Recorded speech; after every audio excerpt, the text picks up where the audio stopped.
পাকিস্তান কারো চাপের মুখে যুদ্ধবিরতিতে রাজি হয়নি বলে জানিয়েছেন পাকিস্তানের প্রতিরক্ষামন্ত্রী খাজা আসিফ। তিনি বলেন, যুক্তরাষ্ট্রসহ বন্ধুপ্রতিম দেশগুলোর সহায়তায় এই সিদ্ধান্ত নিয়েছে পাকিস্তান। যদিও দেশটির প্রতিরক্ষামন্ত্রী আশঙ্কা প্রকাশ করেন, ভারত শিগগিরই আরেকটি দুঃসাহসিক অভিযান চালাতে পারে। তিনি হুঁশিয়ারি করে বলেন, উস্কানি এলে পাকিস্তান কঠোর জবাব দেবে।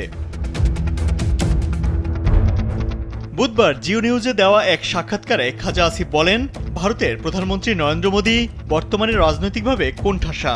চাপ ও জনপ্রিয়তা কমে যাওয়ার কারণে তিনি হতাশা থেকে বেপরোয়া সিদ্ধান্ত নিতে পারেন।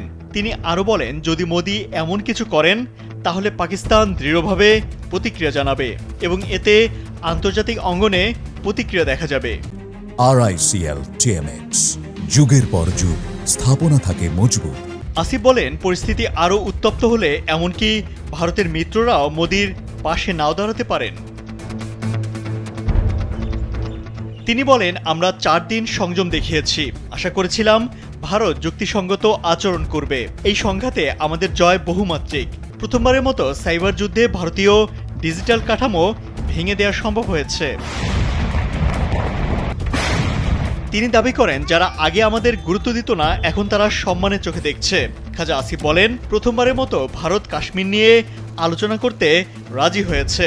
এটাই পাকিস্তানের কূটনৈতিক সাফল্য।